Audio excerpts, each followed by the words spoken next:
With just over a month to go until Election Day, the first and only meeting between the two men who hope to become Vice President of the United States, Democratic Governor Tim Walz of Minnesota and Republican Senator J.D. Vance of Ohio. Now, this is likely the final debate of this election cycle, and voting is already underway in 20 states. CBS News polling shows this remains a race either presidential candidate could win.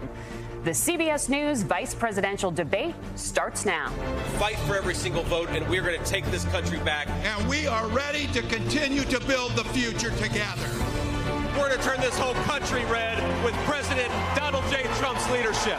You know, it's at the end of this little journey, Kamala Harris as the next president of the United States. This is a CBS News special, live from CBS News headquarters in New York. America Decides, the vice presidential debate. Good evening, I'm Norah O'Donnell, and thank you for joining us for tonight's CBS News Vice Presidential Debate. We want to welcome our viewers on CBS, on other networks here in the U.S. and around the world. We have a consequential night ahead, and our focus is the issues that matter to you, the voter. Let's introduce the candidates. Minnesota's Democratic Governor Tim Walz and Ohio's Republican Senator J.D. Vance, tonight meeting for the first time. I'm Margaret Brennan. In order to have a thoughtful and civil debate, these are the rules that both campaigns have agreed to. Questions will be directed at one candidate, who will have 2 minutes to respond. The other candidate will be allowed 2 minutes for rebuttal. Then each candidate will get another minute to make further points, with an additional 1 minute each at the discretion of the moderator. The primary role of the moderators is to facilitate the debate between the candidates, enforce the rules, and provide the candidates with the opportunity to fact-check claims made by each other.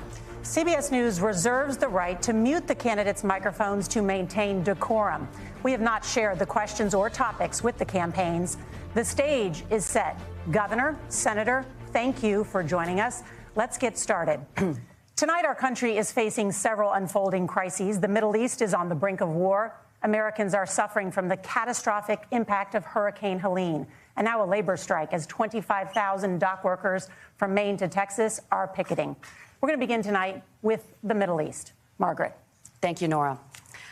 Earlier today, Iran launched its largest attack yet on Israel, but that attack failed, thanks to joint U.S. and Israeli defensive action. President Biden has deployed more than 40,000 U.S. military personnel and assets to that region over the past year to try to prevent a regional war.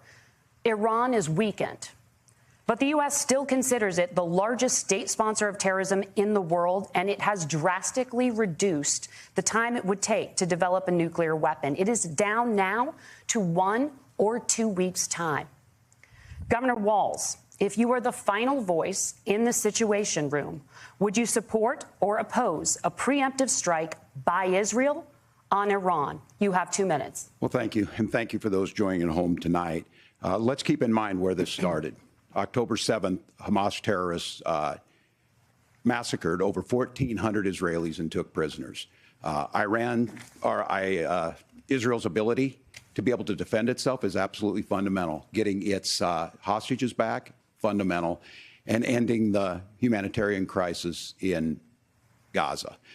But the expansion of Israel and its proxies is an absolute fundamental necessity for the United States to have the steady leadership there. You saw it experienced today, where along with our Israeli partners and our coalition, able to stop the incoming attack. But what's fundamental here is that steady leadership is going to matter. It's clear, and the world saw it on that debate stage a few weeks ago. A nearly 80-year-old Donald Trump talking about crowd sizes is not what we need in this moment. But it's not just that. It's those that were closest to Donald Trump that understand how dangerous he is when the world is this dangerous. His chief of staff, John Kelly, said that he was the most flawed human being he'd ever met.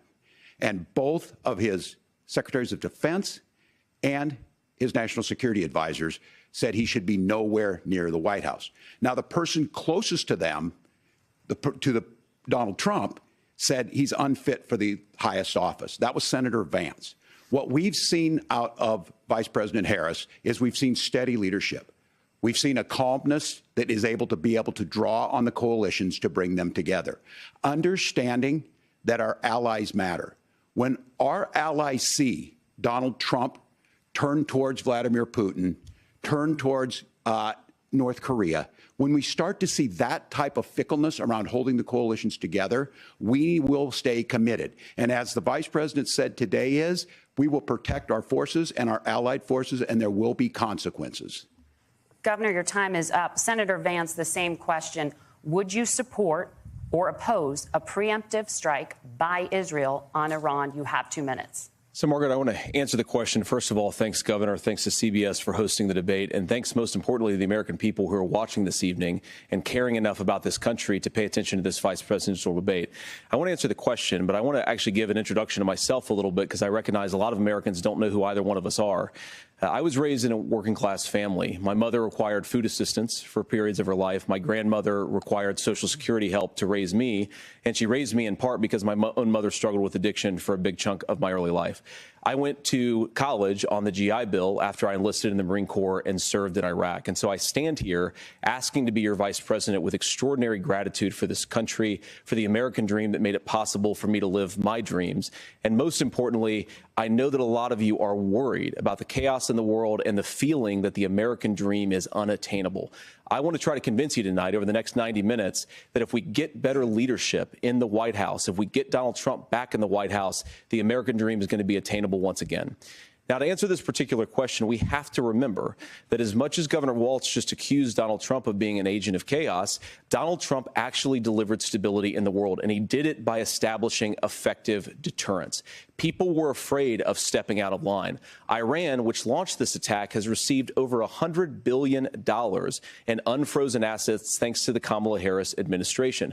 What do they use that money for? They use it to buy weapons that they're now launching against our allies and, God forbid, potentially launching against the United States as well. Donald Trump recognized that for people to fear the United States, you needed peace through strength. They needed to recognize that if they got out of line, the United States global leadership would put stability and peace back in the world. Now, you asked about a preemptive strike, Margaret, and I want to answer the question. Look, it is up to Israel what they think they need to do to keep their country safe, and we should support our allies wherever they are when they're fighting the bad guys. I think that's the right approach to take with the Israel question. Thank you, Senator. Governor Walz, do you care to respond to any of the allegations? Well, look, Donald Trump was in office. We'll sometimes hear a revisionist history, but when Donald Trump was in office, it was Donald Trump who we had a coalition of nations that had boxed Iran's nuclear program in, the inability to advance it. Donald Trump pulled that program and put nothing else in its place. So Iran is closer to a nuclear weapon than they were before because of Donald Trump's fickle leadership. And when Iran shot down an American aircraft in international airspace, Donald Trump tweeted, because that's the standard diplomacy of Donald Trump. And when Iranian missiles did fall near U.S. troops and they received traumatic brain injuries, Donald Trump wrote it off as headaches. Look, our allies understand that Donald Trump is fickle. He will go to whoever has the most flattery or where it makes sense to him. Steady leadership like you witnessed today, like you witnessed in April. Both Iranian attacks were repelled. Our coalition is strong, and we need the steady leadership that Kamala Harris is providing. Senator Vance, the U.S. did have a diplomatic deal with Iran to temporarily pause parts of its nuclear program, and President Trump did exit that deal. He recently said, just 5 days ago, the U.S. must now make a diplomatic deal with Iran because the consequences are impossible. Did he make a mistake? You have 1 minute. Well, first of all, Margaret, diplomacy is not a dirty word, but I think that's something that Governor Walz just said is quite extraordinary. You yourself just said Iran is as close to a nuclear weapon today as they have ever been. And Governor Walz, you blame Donald Trump. Who has been the vice president for the last 3.5 years? And the answer is your running mate, not mine. Donald Trump consistently made the world more secure. Now, we talk about the sequence of events that led us to where we are right now, and you can't ignore October the 7th, which I appreciate Governor Walz bringing up. But when did Iran and Hamas and their proxies attack Israel? It was during the administration of Kamala Harris. So Governor Walz can criticize Donald Trump's tweets, but effective, smart diplomacy and peace through strength is how you bring stability back to a very broken world. Donald Trump has already done it once before. Ask yourself at home, when was the last time, I'm 40 years old, when was the last time that an American president didn't have a major conflict break out? The only answer is during the 4 years that Donald Trump was president. Gentlemen, we have a lot to get to. Nora? Margaret, thank you. Let's turn now to Hurricane Helene. The storm could become one of the deadliest on record. More than 160 people are dead and hundreds more are missing. Scientists say climate change makes these hurricanes larger, stronger, and more deadly because of the historic rainfall. Senator Vance, according to CBS News polling, 7 in 10 Americans and more than 60% of Republicans under the age of 45 favor the U.S. taking steps to try and reduce climate change. Senator, what responsibility would the Trump administration have to try and reduce the impact of climate change? I'll give you 2 minutes. Sure. So first of all, let's start with the hurricane, because it's an unbelievable, unspeakable human tragedy. I just saw today, actually, a photograph of 2 grandparents on a roof with a 6-year-old child, and it was the last photograph ever taken of them because the roof collapsed and those innocent people lost their lives. And I'm sure Governor Walz joins me in saying our hearts go out to those innocent people, our prayers go out to them, and we want as robust and aggressive as a federal response as we can get to save as many lives as possible, and then, of course, afterwards, to help the people in those communities rebuild. I mean, these are communities that I love. Some of them I know very personally in Appalachia, all across the Southeast. They need their government to do their job. And I commit that when Donald Trump is president again, the government will put the citizens of this country first when they suffer from a disaster. Now, Nora, you asked about climate change. I think this is a very important issue. Look, a lot of people are justifiably worried about all these crazy weather patterns. I think it's important for us, first of all, to say, Donald Trump and I support clean air, clean water. We want the environment to be cleaner and safer. But one of the things that I've noticed some of our Democratic friends talking a lot about is a concern about carbon emissions, this idea that carbon emissions drives all of the climate change. Well, let's just say that's true, just for the sake of argument, so we're not arguing about weird science. Let's just say that's true. Well, if you believe that, what would you want to do?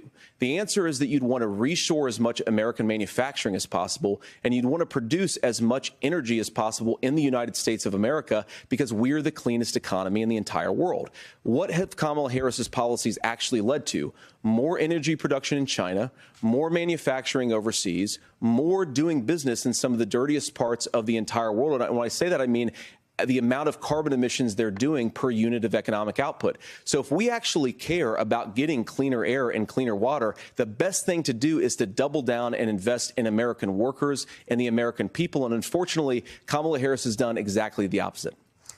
Governor Walz, you have 2 minutes to respond. Well, we got close to an agreement because all those things are happening. Look, first of all, it is a horrific tragedy with this hurricane. And my heart goes out to the folks that are down there in contact with the governors. I serve as co-chair of the Council of Governors as we work together on these emergency managements. Governors know no partisanship. They work together. So all of the governors and the emergency responders are on the ground. Those happen on the front end. The federal government comes in, makes sure they're there to that we recover. But we're still in that phase where we need to make sure that they're staying there, staying focused. Now, look, coming back to the climate change issue, there's no doubt this thing roared onto the scene faster and stronger than anything we've seen. Senator Vance has said that there's a climate problem in the past. Donald Trump called it a hoax and then joked that these things would make more beachfront property to be able to invest in. What we've seen out of the Harris administration now, the Biden-Harris administration, is we've seen this investment. We've seen massive investments, the biggest in global history that we've seen in the Inflation Reduction Act, has created jobs all across the country. 2,000 in Jeffersonville, Ohio, taking the EV technology that we invented and making it here. 200,000 jobs across the country. The largest solar manufacturing plant in North America sits in Minnesota. But my farmers know climate change is real. They've seen 500-year droughts, 500-year floods back to back. But what they're doing is adapting, and this has allowed them to tell me, look, I harvest corn, I harvest soybean, and I harvest wind. We are producing more natural gas and more oil at any time than we ever have. We're also producing more clean energy. So the solution for us is to continue to move forward, that climate change is real. Reducing our impact is absolutely critical, but this is not a false choice. You can do that at the same time you're creating the jobs that we're seeing all across the country. That's exactly what this administration has done. We are seeing us becoming an energy superpower for the future, not just the current. And that's what absolutely makes sense. And then we start thinking about how do we mitigate these disasters. Thank you. Senator, I want to give you an opportunity to respond there. The governor mentioned that President Trump has called climate change a hoax. Do you agree? Well, look, what the president has said is that if the Democrats, in particular Kamala Harris and her leadership, if they really believe that climate change is serious, what they would be doing is more manufacturing and more energy production in the United States of America, and that's not what they're doing. So clearly, Kamala Harris herself doesn't believe her own rhetoric on this. If she did, she would actually agree with Donald Trump's energy policies. Now, something Governor Walz said I think is important to touch upon, because when we talk about clean energy, I think that's a slogan that often the Democrats will use here. And I'm talking, of course, about the Democratic leadership. And the real issue is that if you're spending hundreds of millions or even billions of dollars of American taxpayer money on solar panels that are made in China, number one, you're going to make the economy dirtier. We should be making more of those solar panels here in the United States of America. Some of them are, Tim, but a lot of them are being made overseas in China, especially the components that go into those solar panels. So if you really want to make the environment cleaner, you've got to invest in more energy production. We haven't built a nuclear facility, I think, one in the past 40 years. Senator. Natural gas, we got to invest more in it. Kamala Harris has done the opposite. That's raised energy prices and also meant that we're doing Senator, worse by the climate. Senator, your time is up. Governor, would you like to respond? Well, look, we're producing more natural gas than we ever have. There's no moratorium on that. We're producing more oil. But the folks know, and like I said again, these are not liberal folks. These are not folks that are Green New Deal folks. These are farmers that have been drought one year, massive flooding the next year. They understand that it makes sense. Look, our number one export cannot be topsoil from erosion from these massive storms. We saw it in Minnesota this summer. And thinking about how do we respond to that, we're thinking ahead on this. And what Kamala Harris has been able to do in Minnesota, we're starting to weatherproof some of these things. The infrastructure law that was passed allows us to think about mitigation in the future. How do we make sure that we're protecting by burying our power lines? How do we make sure that we're protecting lakefronts and things that we're seeing more and more of? But to call it a hoax and to take the oil company executives to Mar-a-Lago, say, give me money for my campaign, and I'll let you do whatever you want. We can be smarter about that, and an all-above energy policy is exactly what she's doing, creating those jobs right here. Governor, your time is up. The overwhelming consensus among scientists is that the Earth's climate is warming at an unprecedented rate. Margaret? Thank you, Nora. We're going to turn now to immigration. The crisis at the U.S.-Mexico border consistently ranks as one of the top issues for American voters. Senator Vance, your campaign is pledging to carry out the largest mass deportation plan in American history and to use the U.S. military to do so. Could you be more specific about exactly how this will work? For example, would you deport parents who have entered the U.S. illegally and separate them from any of their children who were born on U.S. soil? You have 2 minutes. So first of all, Margaret, before we talk about deportations, we have to stop the bleeding. We have a historic immigration crisis because Kamala Harris started and said that she wanted to undo all of Donald Trump's border policies. 94 executive orders suspending deportations, decriminalizing illegal aliens, massively increasing the asylum fraud that exists in our system. That has opened the floodgates. And what it's meant is that a lot of fentanyl is coming into our country. I had a mother who struggled with opioid addiction and has gotten clean. I don't want people who are struggling with addiction to be deprived of their second chance because Kamala Harris let in fentanyl into our communities at record levels. So you've got to stop the bleeding. You've got to re-implement Donald Trump's border policies, build the wall, re-implement deportations. And that gets me to your point, Margaret, about what do we actually do? So we've got 25 million illegal aliens who are here in the country. What do we do with them? I think the first thing that we do is we start with the criminal migrants. About 1 million of those people have committed some form of crime in addition to crossing the border illegally. I think you start with deportations on those folks. And then I think you make it harder for illegal aliens to undercut the wages of American workers. A lot of people will go home if they can't work for less than minimum wage in our own country. And by the way, that'll be really good for our workers who just want to earn a fair wage for doing a good day's work. And the final point, Margaret, is you ask about family separation. Right now in this country, Margaret, we have 350 120,000 children that the Department of Homeland Security has effectively lost. Some of them have been sex trafficked. Some of them hopefully are at homes with their families. Some of them have been used as drug trafficking mules. The real family separation policy in this country is unfortunately Kamala Harris's wide open southern border. And I'd ask my fellow Americans to remember, when she came into office, she said she was going to do this. Real leadership would be saying, you know what, I screwed up. We're going to go back to Donald Trump's border policies. I wish that she would do that. It would be good for all of us. Governor, do you care to respond to any of those specific allegations, including that the vice president is, quote, letting in fentanyl and using kids as drug mules, among other things, regarding children? The drug mule is not true, but I will say about this, about the fentanyl, because this is a crisis of this, the opioid crisis. And the good news on this is the last 12 months saw the largest decrease in opioid deaths in our nation's history, 30% decrease in Ohio. But there's still more work to do. But let's go back to this on immigration. Kamala Harris was the attorney general of the largest state and a border state in California. She's the only person in this race who prosecuted transnational gangs for human trafficking and drug interventions. But look, we all want to solve this. Most of us want to solve this, and that is the United States Congress. That's the Border Patrol agents. That's the Chamber of Commerce. That's most Americans out here. That's why we had the fairest and the toughest bill on immigration that this nation's seen. It was crafted by a conservative senator from Oklahoma, James Lankford. I know him. He's super conservative, but he's a man of principle, wants to get it done. Democrats and Republicans worked on this piece of legislation. The Border Patrol said, this is what we need in here. These are the experts. And the Chamber of Commerce and the Wall Street Journal said, pass this thing. Kamala Harris helped get there. 1,500 new border agents, detection for drugs, DOJ money to speed up these the adjudications on this, just what America wants.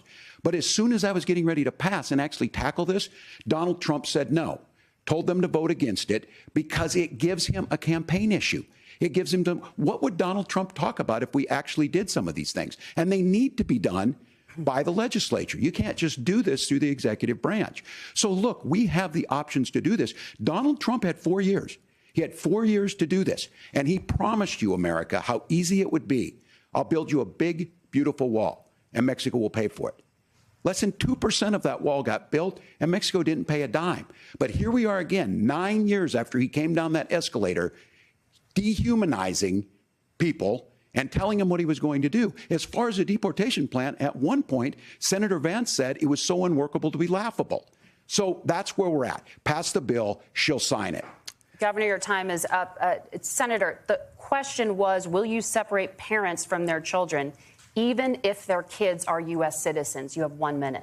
Margaret, my point is that we already have massive child separations thanks to Kamala Harris's open border. And I didn't accuse Kamala Harris of inviting drug mules. I said that she enabled the Mexican drug cartels to operate freely in this country. And we know that they use children as drug mules, and it is a disgrace, and it has to stop.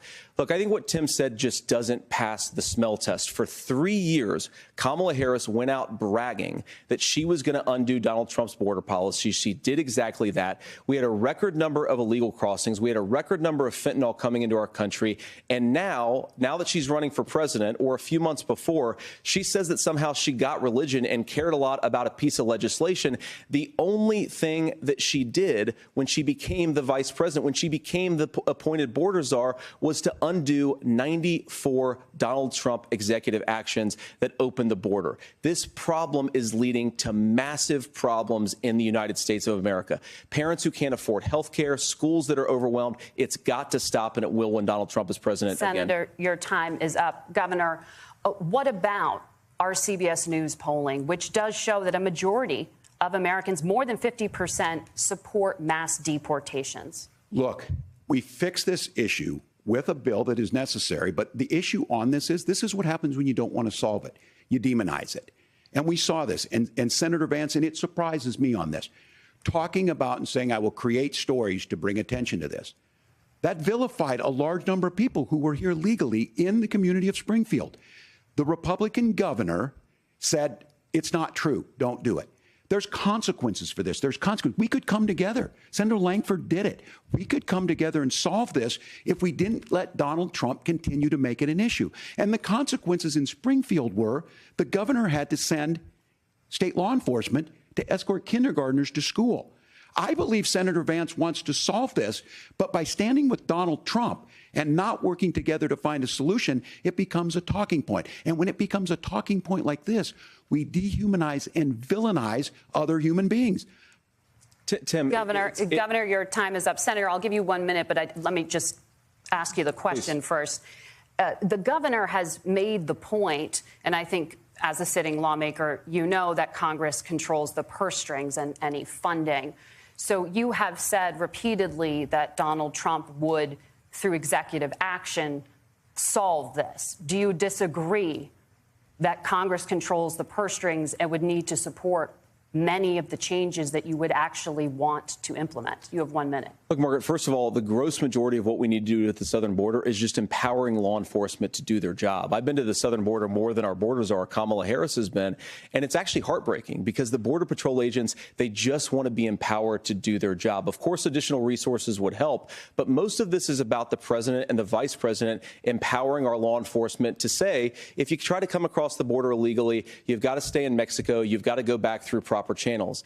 Now, Governor Walz brought up the community of Springfield, and he's very worried about the things that I've said in Springfield. Look, in Springfield, Ohio, and in communities all across this country, you've got schools that are overwhelmed. You've got hospitals that are overwhelmed. You have got housing that is totally unaffordable because we brought in millions of illegal immigrants to compete with Americans for scarce homes. The people that I'm most worried about in Springfield, Ohio, are the American citizens who have had their lives destroyed by Kamala Harris's open border. It is a disgrace, Tim. And I actually think, I agree with you. I think you want to solve this problem, but I don't think that Kamala Harris does. Senator, your time is up. Governor, you have 1 minute to respond. Yeah, well, it is law enforcement that asked for the bill.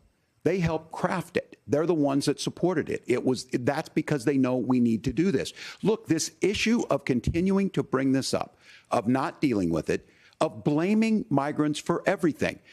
On housing, we could talk a little bit about Wall Street speculators buying up housing and making them less affordable, but it becomes a blame. Look, this bill also gives the money necessary to adjudicate. I agree. It should not take 7 years for an asylum claim to be done. This bill gets it done in 90 days. Then you start to make a difference in this, and you start to adhere to what we know, American principles. I don't talk about my faith a lot, but Matthew 25:40 talks about, to the least amongst us, you do unto me. I think that's true of most Americans. They simply want order to it. This bill does it. It's funded. It's supported by the people who do it. And it lets us keep our dignity about how we treat other people. Thank you, Governor. And just to clarify for our viewers, Springfield, Ohio does have a large number of Haitian migrants who have legal status. Right. Temporary protected status. Well, Margaret, but thank you, Senator. We have so much to get to. Margaret, I think it's important because we're going to turn now to the economy. Thank Margaret, you. The rules were that you guys weren't going to fact check, and since you're fact checking me, I think it's important to say what's actually going on. So there's an application called the CBP One app, where you can go on as an illegal migrant, apply for asylum or apply for parole, and be granted legal status at the wave of a Kamala Harris open border wand. That is not a person coming in, applying for a green card and waiting for 10 years. That is the facilitation of illegal immigration, Margaret, by our own leadership. Thank you, Senator, for describing the legal process. We have so much to get to, Senator. Those laws have been on the books since 1990. Thank you, gentlemen. The CBP One app has not been on the books since 1990. It's something that Kamala Harris created, Margaret. Gentlemen, the audience can't hear you because your mics are cut. We have so much we want to get to. Thank you for explaining the legal process. Nora. Thank you, Margaret. The economy is a top concern for voters. Each of your campaigns has released an economic plan, so let's talk about the specifics. Governor Walz, Vice President Harris unveiled a plan that includes billions in tax credits for manufacturing, housing, and a renewed child tax credit. The Wharton School says your proposals will increase the nation's deficit by $1.2 trillion. How would you pay for that without ballooning the deficit? Governor, I'll give you 2 minutes. Yeah, thank you. And Kamala Harris and I do believe in the middle class because that's where we come from. We both grew up in that. We understand. So those of you out there listening tonight, you're hearing a lot of stuff back and forth, and it's good. It's healthy. That's what this is supposed to happen. You should be listening. How's this going to impact me? The bold forward plan that Kamala Harris put out there is talking about this housing issue. The one thing is there's 3 million new houses proposed under this plan with down payment assistance on the front end to get you in a house. A house is much more than just an asset to be traded somewhere. It's foundational to where you're at. And then making sure that the things you buy every day, whether they be prescription drugs or other things, that there's fairness in that. Look, the $35 insulin is a good thing, but it costs $5 to make insulin. They were charging $800 before this law went into effect. As far as the housing goes, I've seen it in Minnesota. 12% more houses in Minneapolis, prices went down on rent 4%. It's working. And then making sure tax cuts go to the middle class. $6,000 child tax credit, we have one in Minnesota, reduces childhood poverty by a third. We save money in the long run, and we do the right thing for families. And then getting businesses off the ground. The law as it stands right now is $5,000 tax credit for small business, increasing that to $50,000. Now, this is a philosophical difference between us. Donald Trump made a promise, and I'll give you this. He kept it. He took folks to Mar-a-Lago, said, you're rich as hell, I'm going to give you a tax cut. He gave the tax cuts that predominantly went to the top class. What happened there was an $8 trillion increase in the national debt, the largest ever. Now he's proposing a 20% consumption or sales tax on everything we bring in. Everyone agrees, including businesses, it would be destabilizing it, it would increase inflation and potentially lead to a recession. Look, this is simple for you. Where are we going? Kamala Harris has said to do the things she wants to do, we'll just ask the wealthiest to pay their fair share. When you do that, our system works best, more people are participating in it, and folks have the things that they need. Senator, I want to give you a moment to respond on that. But similarly, the Wharton School has done an analysis of the Trump plan and says it would increase the nation's deficit by $5.8 trillion. My question is the same for you. How do you pay for all that without ballooning the deficit? I'll give you 2 minutes. Well, first of all, you're going to hear a lot from Tim Walz this evening, and you just heard it in the answer, a lot of what Kamala Harris proposes to do. And some of it, I'll be honest with you, it even sounds pretty good. Here's what you won't hear, is that Kamala Harris has already done it. Because she's been the vice president for 3.5 years. She had the opportunity to enact all of these great policies. And what she's actually done instead is drive the cost of food higher by 25%, drive the cost of housing higher by about 60%. Open the American southern border and make middle-class life unaffordable for a large number of Americans. If Kamala Harris has such great plans for how to address middle-class problems, then she ought to do them now. Not when asking for a promotion, but in the job the American people gave her 3.5 years ago. And the fact that she isn't tells you a lot about how much you can trust her actual plans. Now, Donald Trump's economic plan is not just a plan, but it's also a record. A lot of those same economists attack Donald Trump's plans, and they have PhDs, but they don't have common sense and they don't have wisdom, because Donald Trump's economic policies delivered the highest take-home pay in a generation in this country, 1.5% inflation, and to boot, peace and security all over the world. So when people say that Donald Trump's economic plan doesn't make sense, I say look at the record. He delivered rising take-home pay for American workers. Now, Tim admirably admits that they want to undo the Trump tax cuts. But if you look at what was so different about Donald Trump's tax cuts, even from previous Republican tax cut plans, is that a lot of those resources went to giving more take-home pay to middle-class and working-class Americans. It was passed in 2017, and you saw an American economic boom unlike we've seen in a generation in this country. That is a record that I'm proud to run on, and we're going to get back to that common sense wisdom so that you can afford to live the American dream again. I know a lot of you are struggling. I know a lot of you are worried about paying the bills. It's going to stop when Donald Trump brings back common sense to this country. Governor, do you want to respond to that? What has Kamala Harris done for the middle class? Yeah, well, Kamala Harris's day one was Donald Trump's failure on COVID that led to the collapse of our economy. We were already before COVID in a manufacturing recession, but 10 million people out of work, largest percentage since the Great Depression. 9 million jobs closed on that. That was day one, whether it was the Infrastructure Act or other things we moved. Now, you made a question about experts, said this. I've made a note of this. Economists can't be trusted. Science can't be trusted. National security folks can't be trusted. Look, if you're going to be president, you don't have all the answers. Donald Trump believes he does. My pro tip of the day is this. If you need heart surgery, listen to the people at the Mayo Clinic in Rochester, Minnesota, not Donald Trump. And the same thing goes with this. And I ask you out there, teachers, nurses, truck drivers, or whatever. How is it fair that you're paying your taxes every year and Donald Trump hasn't paid any federal tax in the last 15 years, and the last year as president? That's what's wrong with the system. There's a way around it, and he's bragged about that. We're just asking for fairness in it, and that's all you want.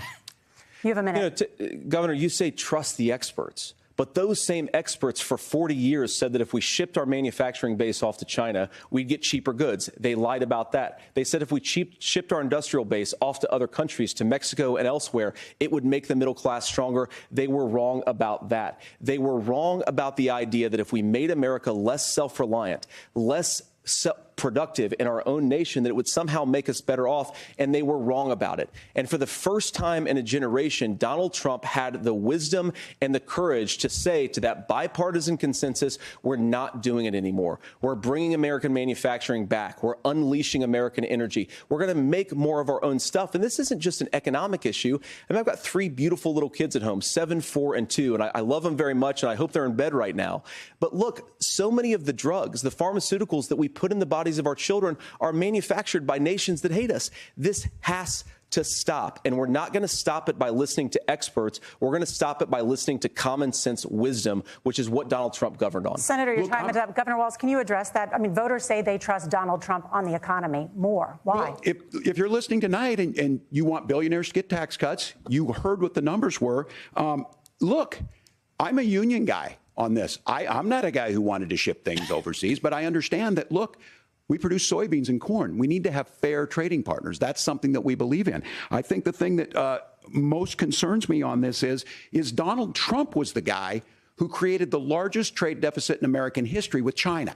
So the rhetoric is good. Much of what the senator said right there, I'm in agreement with him on this. I watched it happen too. I watched it to my communities, and we talked about that. But we had people undercutting the right to collectively bargain. We had right to work states made it more difficult. We had companies that were willing to ship it over, and we saw people profit. Folks that are venture capital in some cases, putting money into companies that were overseas. We're in agreement that we bring those home. The issue is Donald Trump is talking about it. Kamala Harris has a record, 250,000 more manufacturing jobs just out of the IRA. May I respond to that? Yes. So appreciate that. So if you notice, what Governor Walz just did is he said, first of all, Donald Trump has to listen to the experts.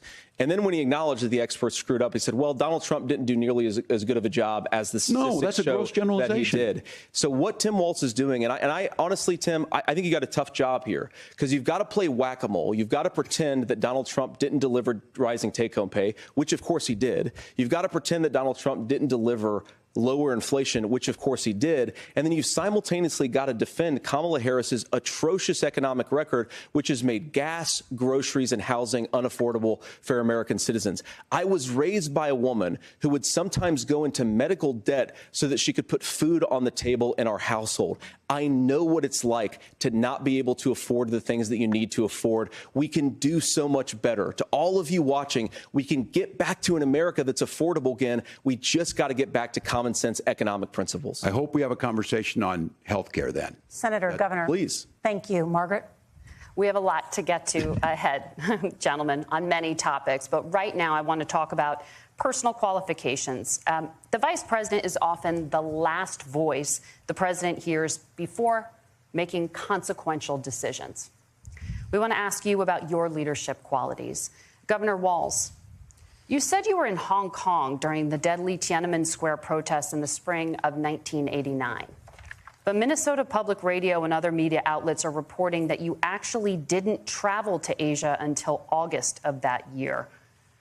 Can you explain that discrepancy? Yeah, well, and to the folks out there who didn't get at the top of this, look, I grew up in small rural Nebraska, town of 400, town that you rode your bike with your buddies till the streetlights come on, and I'm proud of that service. I joined the National Guard at 17, worked on family farms, and then I used the GI Bill to become a teacher, passionate about it, a young teacher. My first year out, I got the opportunity in the summer of '89 to travel to China. 35 years ago, be able to do that. I came back home and then started a program to take young people there. We would take basketball teams, we would take baseball teams, we would take dancers, and we would go back and forth to China. The issue for that was to try and learn. Now, look, my community knows who I am. They saw where I was at. They look, I will be the first to tell you, I have poured my heart into my community. I've tried to do the best I can, but I've not been perfect. And I'm a knucklehead at times, but it's always been about that. Those same people elected me to Congress for 12 years.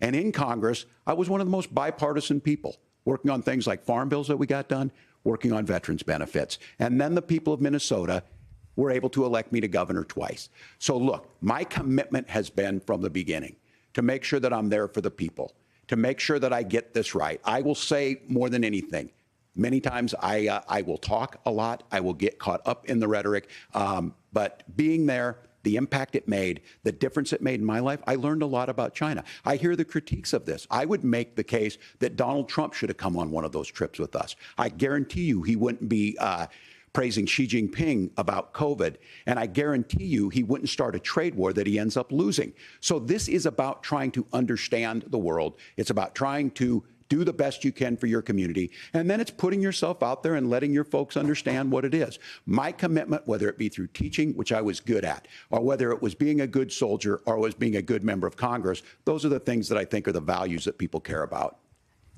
Governor, just to follow up on that, the question was, can you explain the discrepancy? All I said on this was I got there that summer and misspoke on this. So I will just, that's what I've said. So I was in Hong Kong and China during the democracy protests went in. And from that, I learned a lot of what needed to be in governance. Thank you, Governor. Senator Vance, in 2016, you called your running mate, Donald Trump, unfit for the nation's highest office, and you said he could be America's Hitler. I know you've been asked many times, and you've said you regret those comments and explained you then voted for Donald Trump in 2020. But the Washington Post reported new messages last week in which you also disparaged Trump's economic record while he was president, writing to someone in 2020, quote, Trump thoroughly failed to deliver his economic populism. You're now his running mate, and you've shifted many of your policy stances to align with his. If you become vice president, why should Americans trust that you will give Donald Trump the advice he needs to hear and not just the advice he wants to hear? You have 2 minutes. Well, first of all, Margaret, because I've always been open. And sometimes, of course, I've disagreed with the president, but I've also been extremely open about the fact that I was wrong about Donald Trump. I was wrong, first of all, because I believed some of the media stories that turned out to be dishonest fabrications of his record. But most importantly, Donald Trump delivered for the American people. Rising wages, rising take-home pay, an economy that worked for normal Americans, a secure southern border, a lot of things, frankly, that I didn't think he'd be able to deliver on. And yeah, when you screw up, when you misspeak, when you get something wrong and you change your mind, you ought to be honest with the American people about it. It's one of the reasons, Margaret, why I've done so many interviews is because I think it's important to actually explain to the American people where I come down on the issues and what changed. Now, you pointed out to messages from 2020. Margaret, I've been extremely consistent that I think there were a lot of things that we could have done better in the Trump administration the first round if Congress was doing its job. I strongly believe, and I've been a United States senator, that Congress is not just a high-class debating society. It's not just a forum for senators and congressmen to whine about problems. It's a forum to govern. So there were a lot of things on the border, on tariffs, for example, where I think that we could have done so much more if the Republican Congress and the Democrats in Congress had been a little bit better about how they govern the country. They were so obsessed with impeaching Donald Trump, they couldn't actually govern. And I want to talk about this tariff issue in particular, Margaret, because Tim just accused this of being a national sales tax. Look, the one thing, and you're probably surprised to hear me praising Joe Biden, but the one thing that Joe Biden did is he continued some of the Trump tariffs that protected American manufacturing jobs. And it's the one issue, the most pro-worker part of the Biden administration, it's the one issue where Kamala Harris has run away from Joe Biden's record. Think about this. If you're trying to employ slave laborers in China at $3 a day, you're going to do that and undercut the wages of American workers unless our country stands up for itself and says you're not accessing our markets unless you're paying middle-class Americans a fair wage. Senator, your time is up. Nora? Thank you. Now to the issue of reproductive rights. Governor Walz, after Roe versus Wade was overturned, you signed a bill into law that made Minnesota one of the least restrictive states in the nation when it comes to abortion. Former President Trump said in the last debate that you believe abortion, quote, in the 9th month is absolutely fine. Yes or no? Is that what you support? I'll give you 2 minutes. That's not what the bill says. But look, this issue is what's on everyone's mind. Donald Trump put this all into motion. He brags about how great it was that he put the judges in and overturned Roe versus Wade, 52 years of personal autonomy. And then he tells us, oh, we send it to the states. It's a beautiful thing. Amanda Zaworski would disagree with you on it's a beautiful thing. A young bride in Texas waiting for their child at 18 weeks. She has a complication, a tear in the membrane. She needs to go in. The medical care at that point needs to be decided by the doctor.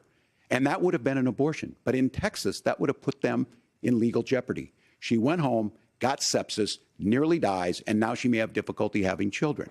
Or in Kentucky, Hadley Duvall, a 12-year-old child raped and impregnated by her stepfather.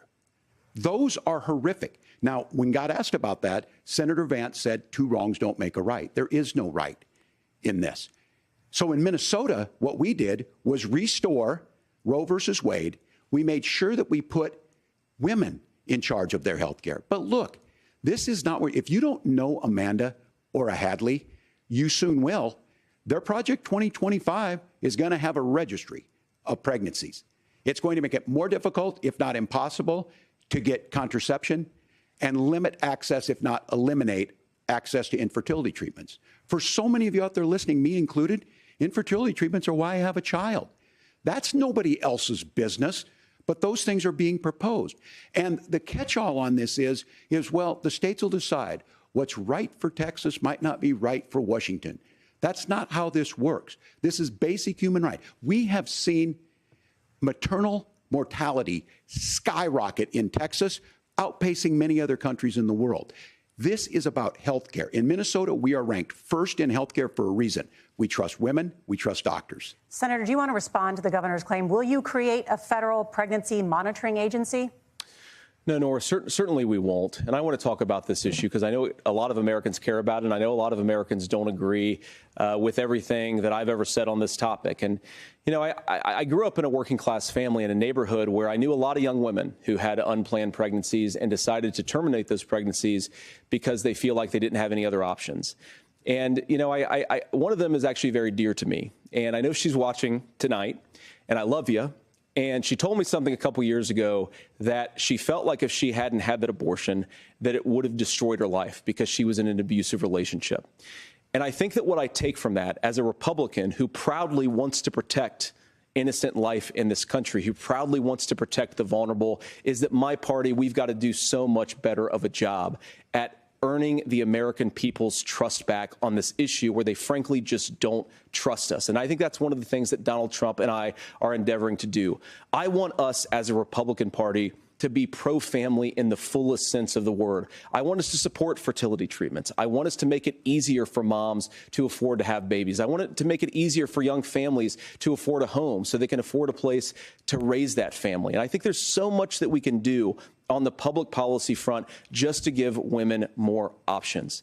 Now, of course, Donald Trump has been very clear that on the abortion policy specifically, that we have a big country and it's diverse. And California has a different viewpoint on this than Georgia. Georgia has a different viewpoint from Arizona. And the proper way to handle this, as messy as democracy sometimes is to let voters make these decisions, let the individual states make their abortion policy. And I think that's what makes the most sense in a very big, a very diverse, and let's be honest, sometimes a very, very messy and divided country.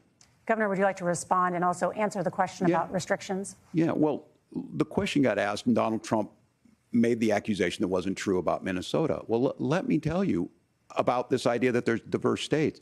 There's a young woman named Amber Thurman. She happened to be in Georgia, a restrictive state. Because of that, she had to travel a long distance to North Carolina to try and get her care. Amber Thurman died in that journey back and forth. The fact of the matter is, how can we as a nation say that your life and your rights, as basic as the right to control your own body, is determined on geography? There's a very real chance had Amber Thurman lived in Minnesota, she would be alive today. That's why the restoration of Roe versus Wade. When you listen to Vice President Harris talk about this subject and you hear me talk about it, you hear us talking exactly the same. Donald Trump is trying to figure out how to get the political right of this. I agree with a lot of what Senator Vance said about what's happening. His running mate, though, does not, and that's the problem. Governor, your time is up. Senator, let me ask you about that. He mentioned, it was, I think, referring to a national ban. In the past, you have supported a federal ban on abortion after 15 weeks. In fact, you said if someone can't support legislation like that, quote, you are making the United States the most barbaric pro-abortion regime anywhere in the entire world. My question is, why have you changed your position? Well, Nora, first of all, I never supported a national ban. I did, when I was running for Senate in 2022, talk about setting some minimum national standard. For example, we have a partial birth abortion ban in place in this country at the federal level. I don't think anybody's trying to get rid of that, or at least I hope not, though I know that Democrats have taken a very radical pro-abortion stance. But Nora, you know, one of the things that changed is in the state of Ohio, we had a referendum in 2023, and the people of Ohio voted overwhelmingly, by the way, against my position. And I think that what I learned from that, Nora, is that we've got to do a better job at winning back people's trust. So many young women would love to have families. So many young women also see an unplanned pregnancy as something that's going to destroy their livelihood, destroy their education, destroy their relationships. And we have got to earn people's trust back. And that's why Donald Trump and I are committed to pursuing pro-family policies, making child care more accessible, making fertility treatments more accessible, because we've got to do a better job at that. And that's what real leadership is. Governor, your response. I'm going to respond on the pro-abortion piece of that. No, we're not. We're pro-women. We're pro-freedom to make your own choice. We know what the implications are to not be that. Women having miscarriages, women not getting the care, physicians feeling like they may be prosecuted for providing that care. And as far as making sure that we're educating our children and giving them options, Minnesota's a state with one of the lowest teen pregnancy rates. We understand that, too. We know that the options need to be available, and we make that true. We also make it, we're a top 3 state for the best place to raise children. But these two things to try and say that we're pro-children, but we don't like this, or you guys are pro-abortion, that's not the case at all. We are pro-freedoms for women to make their choices, and we're going, and Kamala Harris is making the case, to make options for children more affordable, a $6,000 child tax credit, but we're not going to base that on the backs of making someone like Amber Thurman drive 600 miles to try and get health care. Senator. May I respond to that? First of all, Governor, I agree with you. Amber Thurman should still be alive, and there are a lot of people who should still be alive, and I certainly wish that she was. And maybe you're free to disagree with me on this and explain this to me, but as I read the Minnesota law that you signed into law, the statute that you signed into law, it says that a doctor who presides over an abortion where the baby survives, the doctor is under no obligation to provide life-saving care to a baby who survives a botched late-term abortion. That is, I think, whether you're pro-choice or pro-abortion, that is fundamentally barbaric. And that's why I use that word, Nora, is because some of what we've seen, do you want to force Catholic hospitals to perform abortions against their will? Because Kamala Harris has supported suing Catholic nuns to violate their freedom of conscience. We can be a big and diverse country where we respect people's freedom of conscience and make the country more pro-baby and pro-family. But please. Yes, Governor, please respond. Look, this is one where there's always something there. This is a very simple proposition. These are women's decisions to make about their health care decisions, and the physicians who know best when they need to do this. Trying to distort the way a law is written to try and make a point, that's not it at all. What was I wrong about, Governor? Please tell me, what was I wrong about? That is not the way the law is written. Look, I've given But how? I've given this advice on a lot of things, that getting involved, that's been misread, and it was fact-checked at the last debate. But the point on this is there's a continuation of these guys to try and tell women or to get involved. I use this line on this, just mind your own business on this. Things worked best when Roe versus Wade was in place. When we do a restoration of Roe, that works best. That doesn't preclude us from increasing funding for children. It doesn't increase us from making sure that once that child's born, like in Minnesota, they get meals, they get early childhood education, they get health care. So the hiding behind we're going to do all these other things when you're not proposing them in your budget, Kamala Harris is proposing them. She's proposing all those things to make life easier for families. I asked a specific question, Governor. You gave me a slogan as a response. It's not the case. It's not true. That's not what the law says. So they fact-checked it with President Trump. Gentlemen, there's a lot to discuss. We have to move on, and we're going to be right back with much more of the CBS News vice presidential debate in just a moment.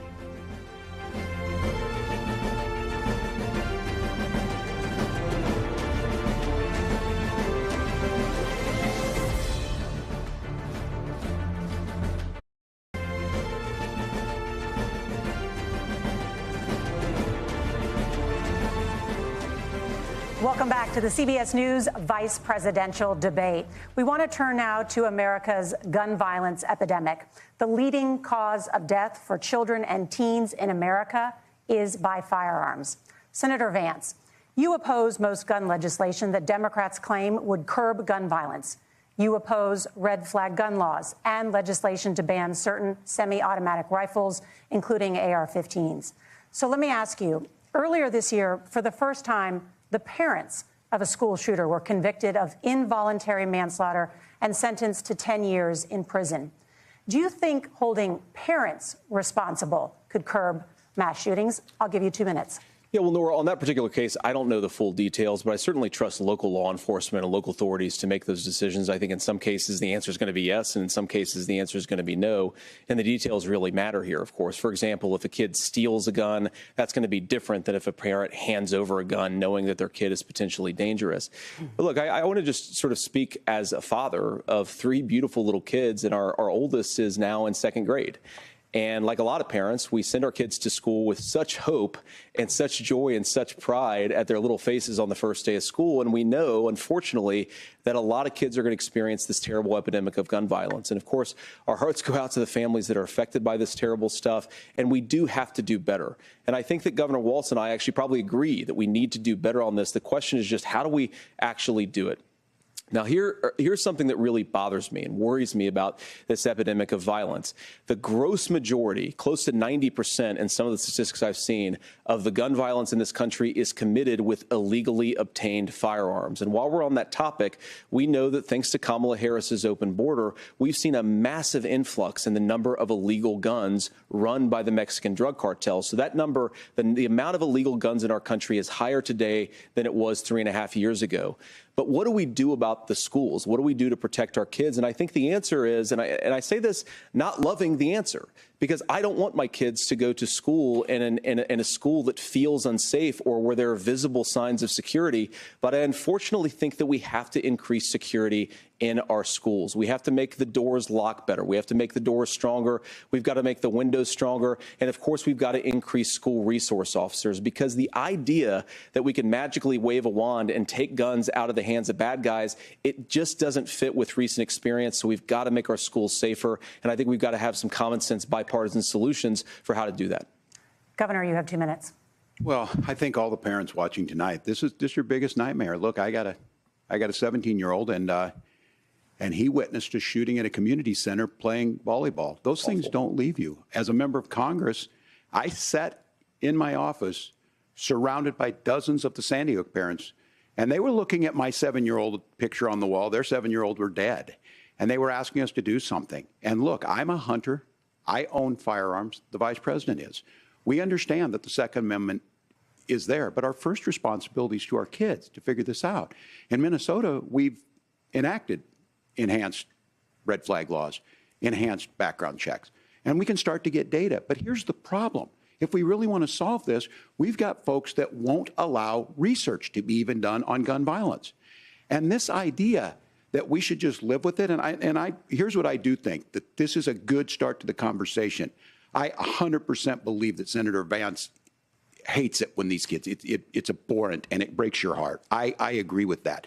But that's not far enough when we know there are things that work. I've spent time in Finland and seen some Finnish schools. They don't have this happen, even though they have a high gun ownership rate in the country. There are reasonable things that we can do to make a difference. It's not infringing on your Second Amendment. And the idea to have some of these weapons out there, it just doesn't make any sense. Kamala Harris, as an attorney general, worked on this issue. She knows that it's there. No one's trying to scaremonger and say we're taking your guns, but I ask all of you out there, do you want your schools hardened to look like a fort? Is that what we have to go? When we know there's countries around the world that their children aren't practicing these types of drills. They're being kids. We owe it to them to get a fix. These are things that shouldn't be that difficult. You can still keep your firearms, and we can make a difference. We have to. If you're listening tonight, this breaks your heart. Senator. Tim, first of all, I didn't know that your 17-year-old witnessed a shooting. And I'm sorry about that, and I hope that he's doing okay. So. Christ have mercy. It is awful. And I appreciate what Tim said, actually, about Finland, because I do think it illustrates some of the frankly, weird differences between our own country's gun violence problem and Finland. Is, okay, first of all, we have way higher rates of mental health abuse or mental health substance abuse. We have way higher rates of depression, way higher rates of anxiety. We unfortunately have a mental health crisis in this country that I really do think that we need to get to the root causes of, because I don't think it's the whole reason why we have such a bad gun violence problem, but I do think it's a big piece of it. Another driver of the gun violence epidemic, especially that affecting our kids, it doesn't earn as many headlines, but is the terrible gun violence problem in a lot of our big cities. And this is why we have to empower law enforcement to arrest the bad guys, put them away, and take gun offenders off the streets. I think there's a whole host of things that we can do here, but I do think at our schools we've got to talk about more security. Senator, thank you. Governor, you previously opposed an assault weapons ban, but it's only later in your political career did you change your position. Why? Yeah, I sat in that office with those Sandy Hook parents. I've become friends with school shooters. I've seen it. Look, the NRA, I was an NRA guy for a long time. They used to teach gun safety. I'm of an age where my shotgun was in my car so I could pheasant hunt after football practice. That's not where we live today. And several things I want to mention on this is talking about cities and where it's at. The number one where the most firearm deaths happen in Minnesota are rural suicides. And we have an epidemic of children getting guns and shooting themselves. And so we have, and we should look at all of the issues, making sure folks have health care and all that, but I want to be very careful. This idea of stigmatizing mental health, just because you have a mental health issue doesn't mean you're violent. And I think what we end up doing is we start looking for a scapegoat. Sometimes it just is the guns. It's just the guns, and there are things that you can do about it. But I do think that this is one, and I think this is a healthy conversation. I think there's a capacity to find solutions on this that work, protect Second Amendment, protect our children. That's our priority. Gentlemen, thank you. Margaret? Thank you, Nora. Let's turn now to the top contributor to inflation, the high cost of housing and rent. There's a shortage of more than 4 million homes in the United States, and that contributes to the high housing prices. Governor Walz, the Harris campaign promises a $25,000 down payment assistance for first-time home buyers and a $10,000 tax credit. They also promise to build 3 million new homes. Where are you building these homes, and won't handing out that kind of money just drive up prices higher? No, it's not handing out. We have, first, let me say this issue of housing, and I think those of you listening on this, the problem we've had is that we've got a lot of folks that see housing as another commodity. It can be bought up, it can be shifted, it can be moved around. Those are not folks living in those houses. Those of you listening tonight, that house is a big deal. I bought and owned one house in my life. My mom still lives in the house where I was. And when I think of a house, I'm thinking of Christmas services after midnight mass where you go with your family. We need to make it more affordable. And one of the things, as I said, this program that the Vice President is pushing forward and bringing a new way of approaching this is something we're doing in Minnesota from that lead. We in the state invested in making sure our housing was the biggest investment that we'd ever made in housing. It starts to make it easier. We cut some of the red tape. Local folks, look, we can't do it at the federal level, but local folks make it easier to build those homes. And then that down payment assistance. I can tell all of you out there, one of the, certainly for me, using the GI Bill was one thing, but a veteran's home loan, the big thing about a veteran's home loan is you don't have to pay the down payment. Those are things that make it there. Now, look, you're going to pay it back, and you're going to pay your mortgage. Those are things that we know in the long run, the appreciated value, the generational wealth that's created from it. And I will give Minneapolis an example. Minneapolis is the one city where we've seen the lowest inflation rates. We've seen a 12% increase in stock because we've put some of these things in, and we're implementing a state program to make sure we give some of that down payment assistance. We get it back from people because here's what we know. People with stable housing end up with stable jobs. People with stable housing have their kids able to get to school. All of those things in the long run end up saving our money. And that's the thing that I think we should be able to find some common ground in, but we can't blame immigrants for the only reason. That's not the case that's happening in many cities. The fact of the matter is that we don't have enough naturally affordable housing, but we can make sure that the government's there to help kickstart it, create that base. Governor, your time is up. Senator Vance, as far as your campaign's position, the promise is to seize federal lands to build homes, remove regulation, provide tax breaks, and cut back on immigration, which you say pushes up prices. Where are you going to build all the new homes you're promising, and what part of any of this plan will provide immediate relief? You have 2 minutes. Well, first of all, Tim just said something that I agree with. We don't want to blame immigrants for higher housing prices, but we do want to blame Kamala Harris for letting in millions of illegal aliens into this country, which does drive up costs, Tim. 25 million illegal aliens competing with Americans for scarce homes is one of the most significant drivers of home prices in the country. It's why we have massive increases in home prices that have happened right alongside massive increases in illegal alien populations under Kamala Harris's leadership. Now, Tim just mentioned a bunch of ideas. Now, some of those ideas I actually think are halfway decent, and some of them I disagree with. But the most important thing here is Kamala Harris is not running as a newcomer to politics. She is the sitting vice president. If she wants to enact all of these policies to make housing more affordable, I invite her to use the office that the American people already gave her, not sit around and campaign and do nothing while Americans find the American dream of homeownership completely unaffordable. Now, you asked, Margaret, what would immediately change the equation for American citizens if you lower energy prices? As Donald Trump says, drill, baby, drill. One of the biggest drivers of housing costs, aside from illegal immigration, is, think about it. If a truck driver is paying 40% more for diesel, then the lumber he's delivering to the job site to build the house is also going to become a lot more expensive. If we open up American energy, you will get immediate pricing relief for American citizens, not, by the way, just in housing, but in a whole host of other economic goods, too.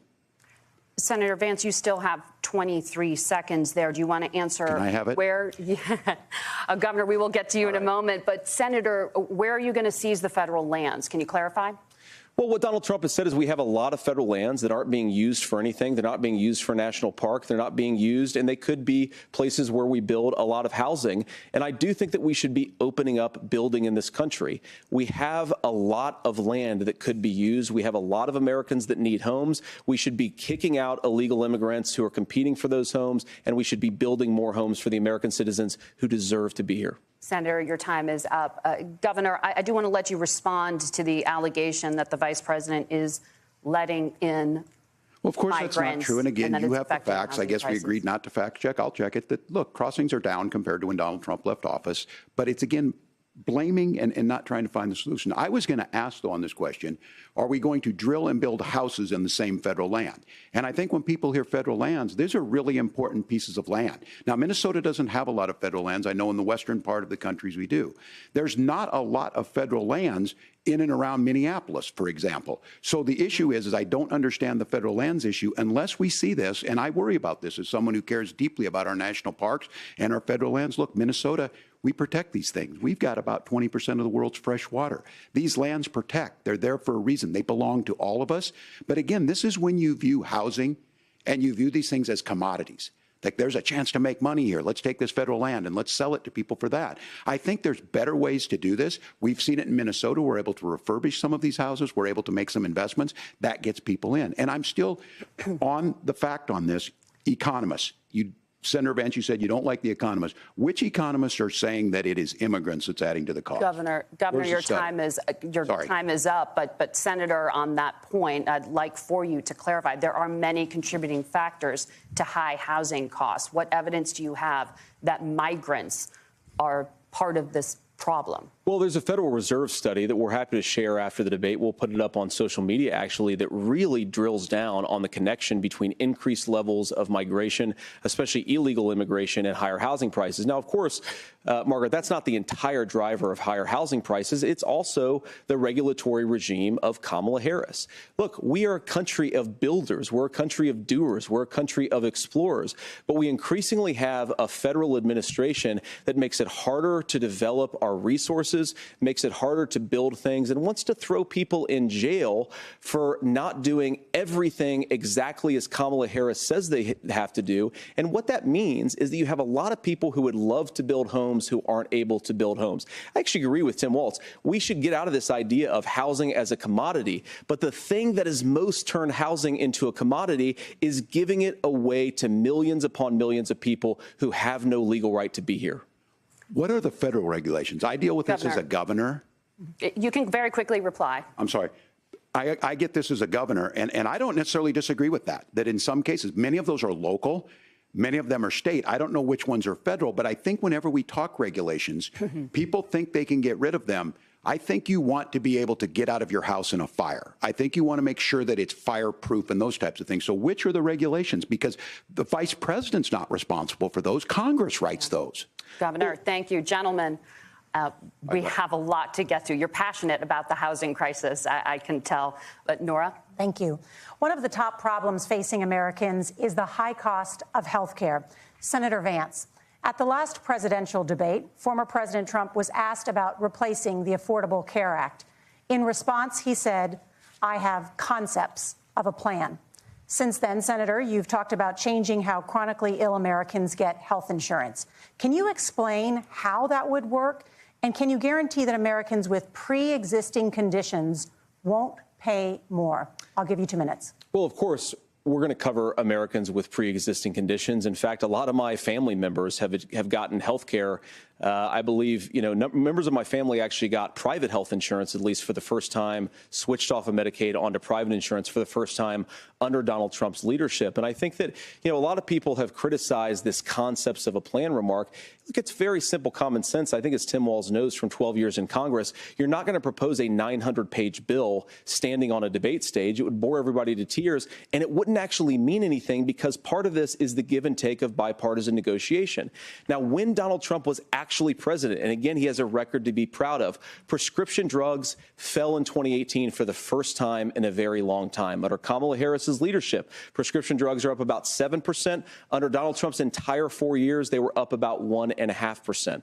He introduced pricing transparency. Think about health care. You go into a hospital, you try to buy something, and nobody knows what it actually costs. That price transparency will actually give American consumers a little bit more choice and will also drive down costs.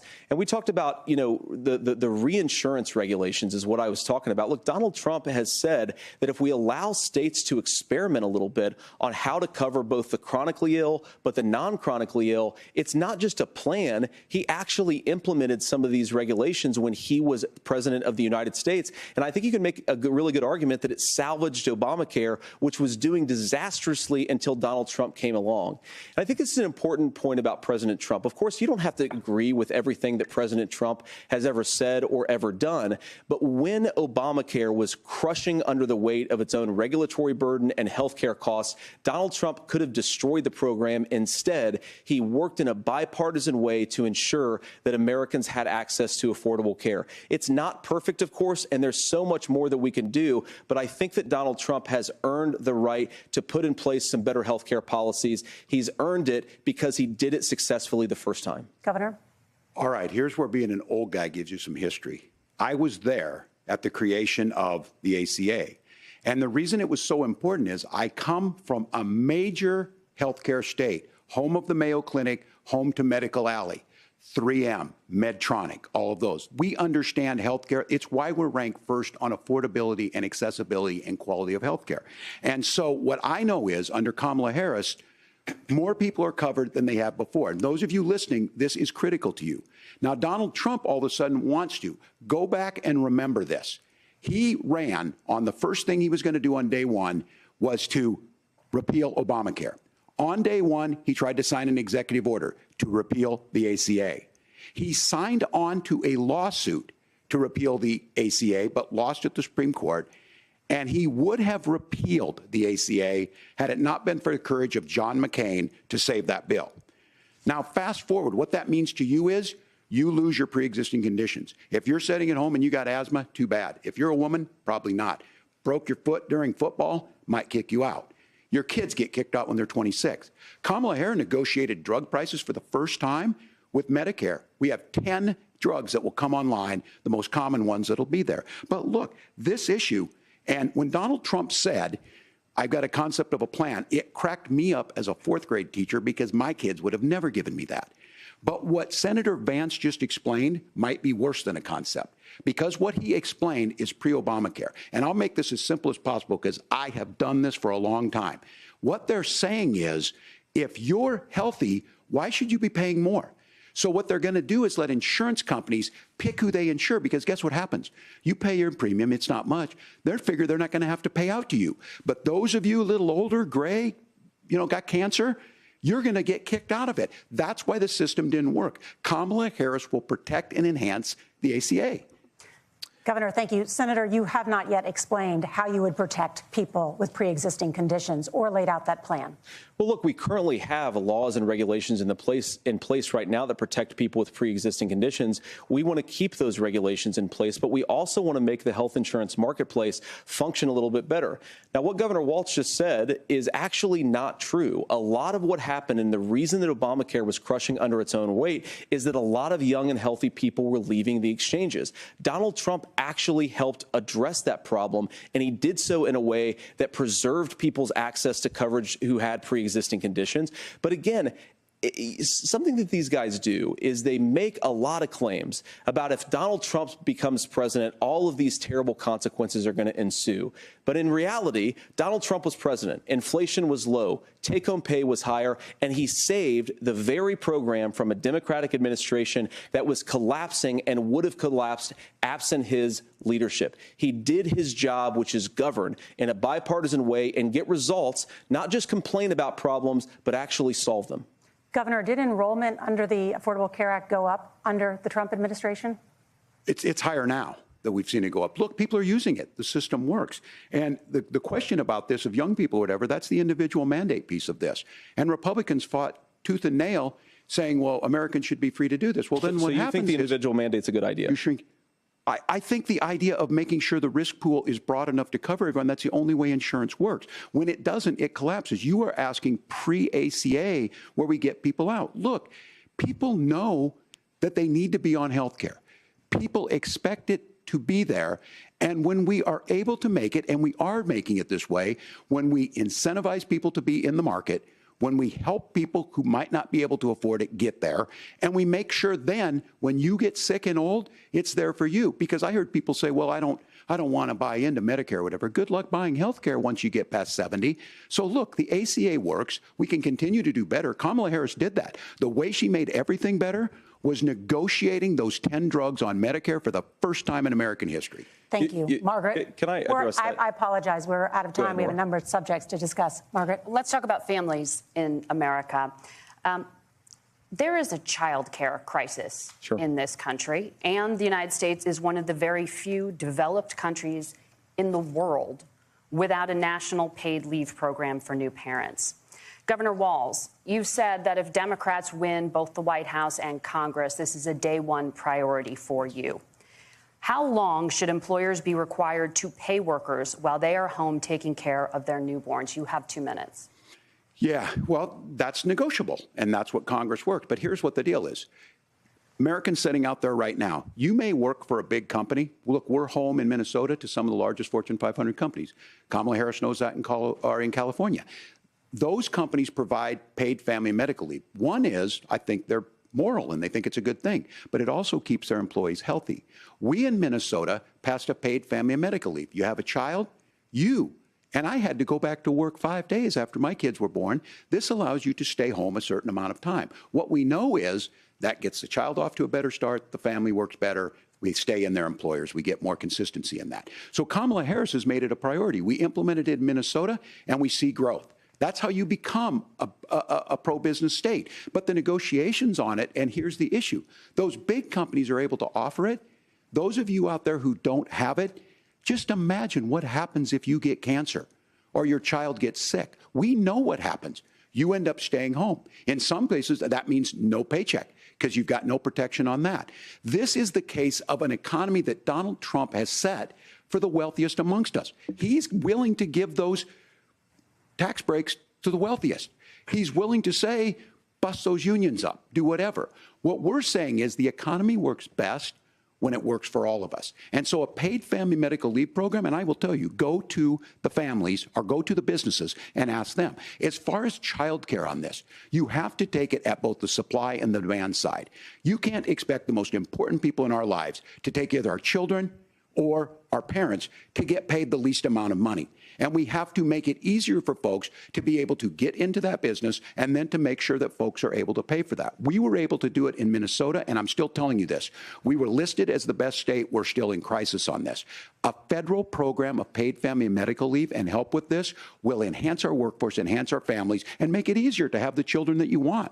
Governor, your time is up. Senator, do you support a national paid leave program? And if so, for how long should employers be mandated to pay their employees while they are home taking care of their newborn? You have 2 minutes. Yeah, well, first of all, Margaret, a number of my Republican colleagues and some Democrats, too, have worked on this issue. And I think there is a bipartisan solution here because a lot of us care about this issue. I mean, look, I speak from this very personally because I'm married to a beautiful woman who is an incredible mother to our 3 beautiful kids, but is also a very, very brilliant corporate litigator.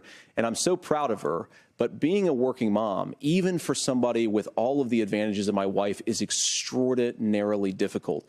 And it's not just difficult from a policy perspective. She actually had access to paid family leave because she worked for a bigger company. But the cultural pressure on young families and especially young women, I think makes it really hard for people to choose the family model they want. A lot of young women would like to go back to work immediately. Some would like to spend a little time home with the kids. Some would like to spend longer at home with the kids. We should have a family care model that makes choice possible. And I think this is a very important substantive difference between Donald Trump and Kamala Harris's approach. I mean, look, if you look at the federal programs that we have that support paid family leave right now, the Community Development Block Grant, and there's another block grant program that spends a lot of money from the federal government. These programs only go to one kind of child care model. Let's say you'd like your church maybe to help you out with child care. Maybe you live in a rural area or an urban area and you'd like to get together with families in your neighborhood to provide child care in the way that makes the most sense. You don't get access to any of these federal monies. We want to promote choice in how we deliver family care and how we promote child care because, look, it is unacceptable. And, you know, of course, Tim and I have been on the campaign trail a lot the past 7 or 8 weeks. And one of the biggest complaints I hear from young families is people who feel like they don't have options, like they're choosing between going to work or taking care for their kids. That is an incredible burden to put on American families. We're the only country that does it. I think we could do a heck of a lot better. Senator, thank you. You have also said, Senator Vance, many things about the American family. The Federal Reserve says parents will spend nearly as much on child care as they do on housing each month. So I want to get your thoughts on this. President Trump recently said, as much as child care is talked about as being expensive, it's relatively speaking not very expensive compared to the kinds of numbers we'll be taking in. Is President Trump committed to the $5,000 per child tax credit that you have described? You have 1 minute. Well, what President Trump said, Margaret, I just want to defend my running mate here a little bit, is that we're going to be taking in a lot of money by penalizing companies for shipping jobs overseas and penalizing countries who employ slave laborers and then ship their products back into our country and undercut the wages of American workers. It's the heart of the Donald Trump economic plan. Cut taxes for American workers and American families. Cut taxes for businesses that are hiring and building companies in the United States of America, but penalize companies and countries that are shipping jobs overseas. That's the heart of the economic proposal. And I think what President Trump is saying is that when we bring in this additional revenue with higher economic growth, we're going to be able to provide paid family leave, child care options that are viable and workable for a lot of American families. Can you clarify how that will solve the child care shortage? Well, because as Tim said, a lot of the child care shortage is we just don't have enough resources going into the multiple people who could be providing family care options. And we're going to have to, unfortunately, look, we're going to have to spend more money. We're going to have to induce more people to want to provide child care options for American families, because the reason it's so expensive right now is because you've got way too few people providing this very essential service. Thank you, Senator. Governor Walz, your ticket also has some child care tax credit proposals. Do you think Congress will agree to the $6,000 credit for newborns and $3,000 credit for children over the age of 6 as your campaign has promised. Is that realistic?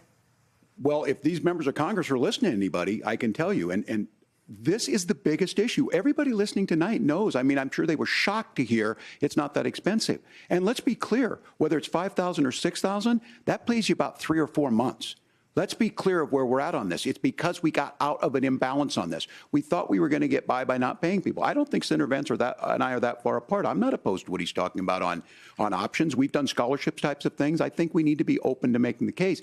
But the issue here is, the question you asked is, you're not going to pay for it with these tariffs. That's just adding another $4,000 on the family and taking less. So not only do they not get the money to pay for that, they're $4,000 in the hole. That's Wharton School. That's his alma mater. And so I think the issue here is, those members of Congress, I can't believe they're not. When I go to businesses, sure, they'll talk about taxes sometime, but they will lead with child care and they will lead with housing, because we know the problem is, especially in a state like Minnesota, we need more workers because our economy's growing, but we need the workforce.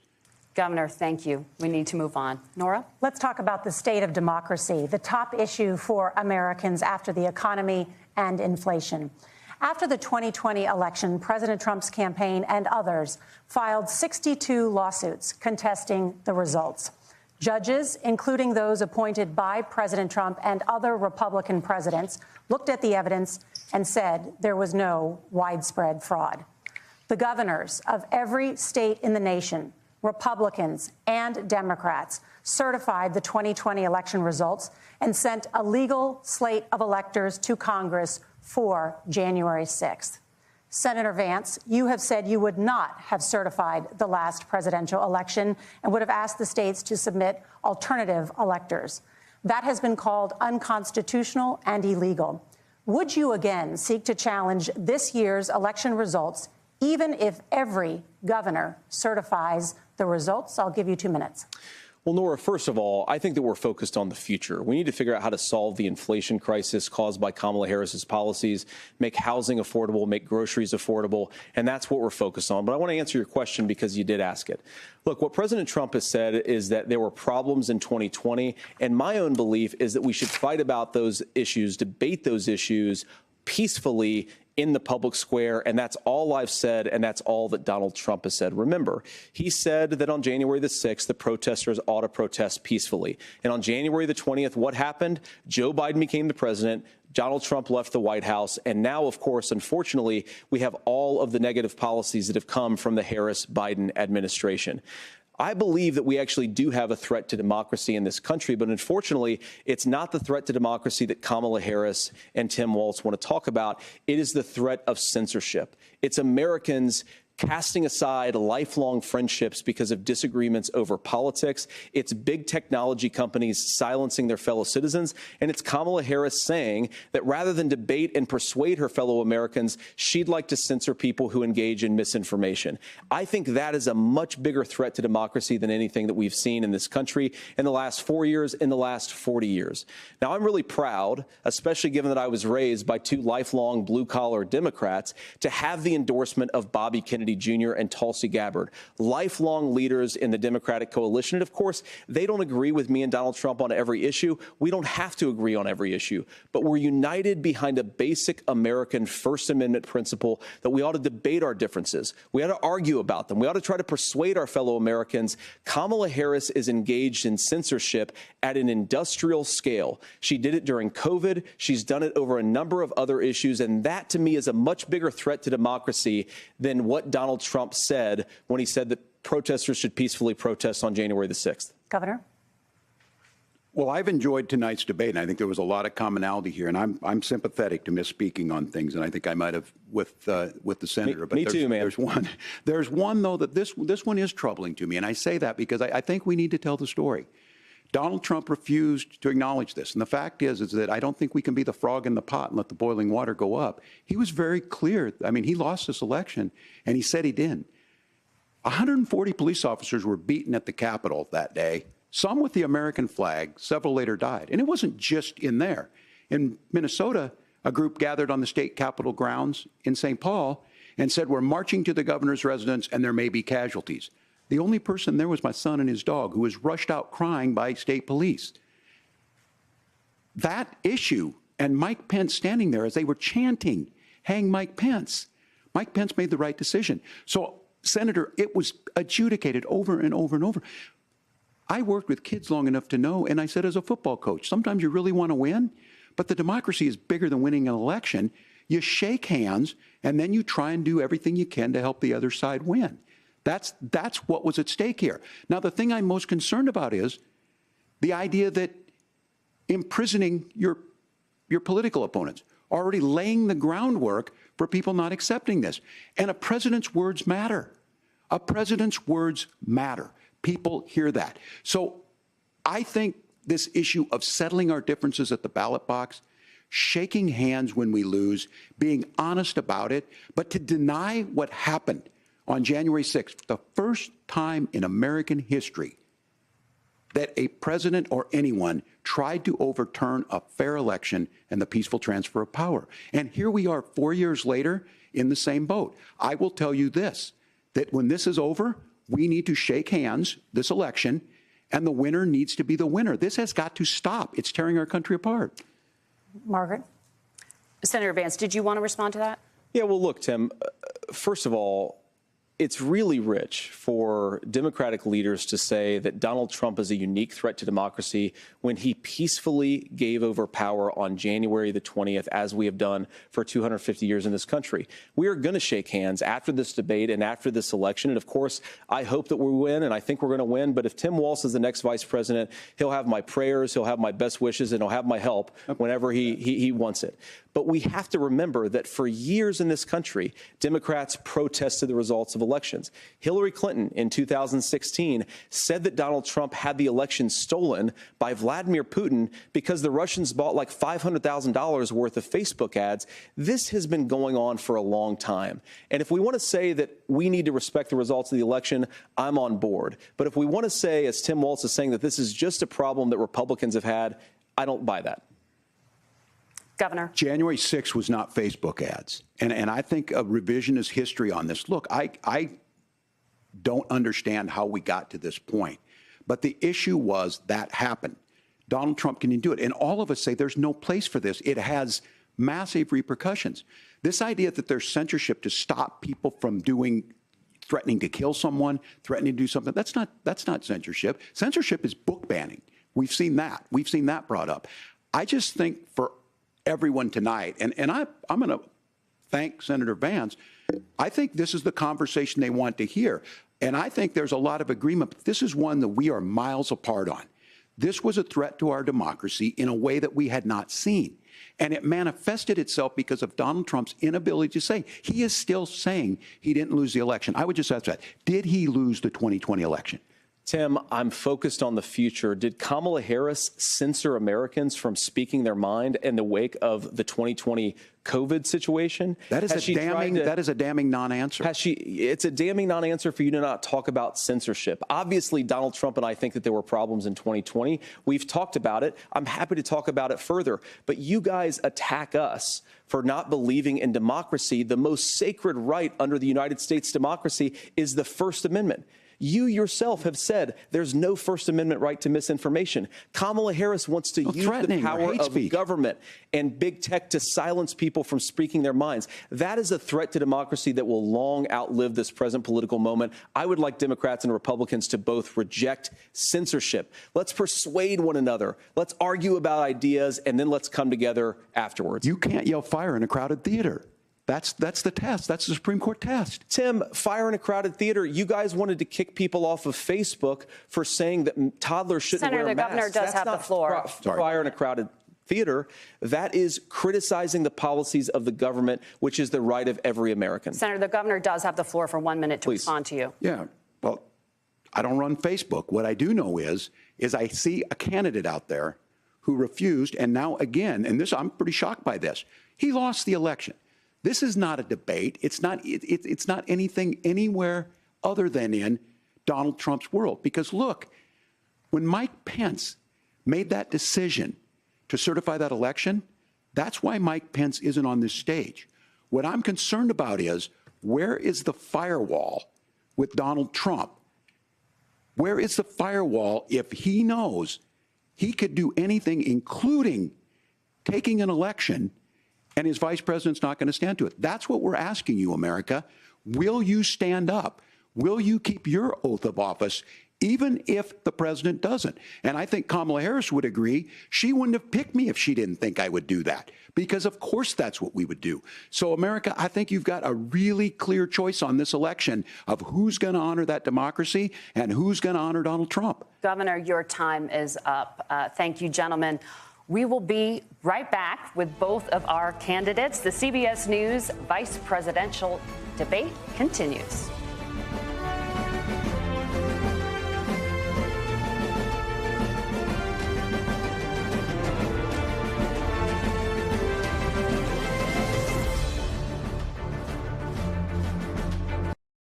News vice presidential debate. It is now time for the closing statement. Senator Vance won the virtual coin toss and elected to go last. So, Governor Walz, you are first. You have 2 minutes. Well, thank you, Senator Vance. Thank you to CBS News. And most importantly, thank you to all of you. If you're still up and the folks who miss Dancing with Our Stars, I appreciate it. But look, the support of the democracy matters. It matters that you're here.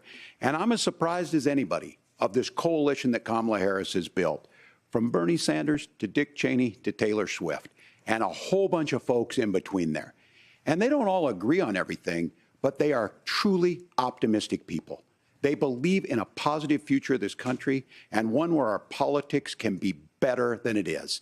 And I have to tell you, that better than it is the sense of optimism that there can be an opportunity economy that works for everyone, not just to get by, but to get ahead. And the idea that freedom really means something. Not the freedom of government to be in your bedroom or exam room, but the freedom for you to make choices about yourself. Now, look, we all know who Donald Trump is. He's told us, and as Maya Angelou said, believe him when he told you that. His first inaugural address talked about American carnage. And then he spent 4 years trying to maybe do that. Senator Vance tonight made it clear he will stand with Donald Trump's agenda. He will continue to push down that road. Excuse me. Kamala Harris gives us a different option. Now, I'll have to tell you, I'm going to be careful about the quotes, but there's one that Senator Vance said that does resonate with me. He said, Donald Trump makes the people I care about afraid. A lot of America feels that way. We don't need to be afraid. Franklin Roosevelt was right. All we have to fear is fear itself. Kamala Harris is bringing us a new way forward. She's bringing us a politics of joy. She's bringing real solutions for the middle class, and she's centering you at the heart of that. All the while asking everyone, join this movement, make your voices heard. Let's look for a new day where everybody gets that opportunity and everybody gets a chance to thrive. I humbly ask for your vote on November 5th for Kamala Harris. Governor Walz, thank you. Senator Vance, your closing statement. Well, I want to thank Governor Walz, you folks at CBS, and of course the American people for tuning in this evening. And one of the issues we didn't talk about was energy. And I remember when I was being raised by my grandmother, when she didn't have enough money to turn on the heat some nights because Ohio gets pretty cold at night and because money was often very tight. And I believe, as a person who wants to be your next vice president, that we are a rich and prosperous enough country where every American, whether they're rich or poor, ought to be able to turn on their heat in the middle of a cold winter night. That's gotten more difficult thanks to Kamala Harris's energy policies. I believe that whether you're rich or poor, you ought to be able to afford a nice meal for your family. That's gotten harder because of Kamala Harris's policies. I believe that whether you're rich or poor, you ought to be able to afford to buy a house. You ought to be able to live in safe neighborhoods. You ought to not have your communities flooded with fentanyl. And that, too, has gotten harder with because of Kamala Harris's policies. Now, I've been in politics long enough to do what Kamala Harris does when she stands before the American people and says that on day one, she's going to work on all these challenges I just listed. She's been the vice president for 3.5 years. Day one was 1,400 days ago, and her policies have made these problems worse. Now, I believe that we have the most beautiful country in the world. I meet people on the campaign trail who can't afford food, but have the grace and generosity to ask me how I'm doing and to tell me they're praying for my family. What that has taught me is that we have the greatest country, the most beautiful country, the most incredible people anywhere in the world. But they're not going to be able to achieve their full dreams with the broken leadership that we have in Washington. They're not going to be able to live their American dream if we do the same thing that we've been doing for the last 3.5 years. We need change. We need a new direction. We need a president who has already done this once before and did it well. Please vote for Donald Trump. And whether you vote for me or vote for Tim Walz, I just want to say I'm so proud to be doing this, and I'm rooting for you. God bless you, and good night. Senator Vance, thank you. And thank you both for participating in the only vice presidential debate of this election cycle. I'm Margaret Brennan. And I'm Nora O'Donnell. And a reminder, there are just 35 days until Election Day. Please get out and vote. And for all of us here at CBS News, thank you and good night.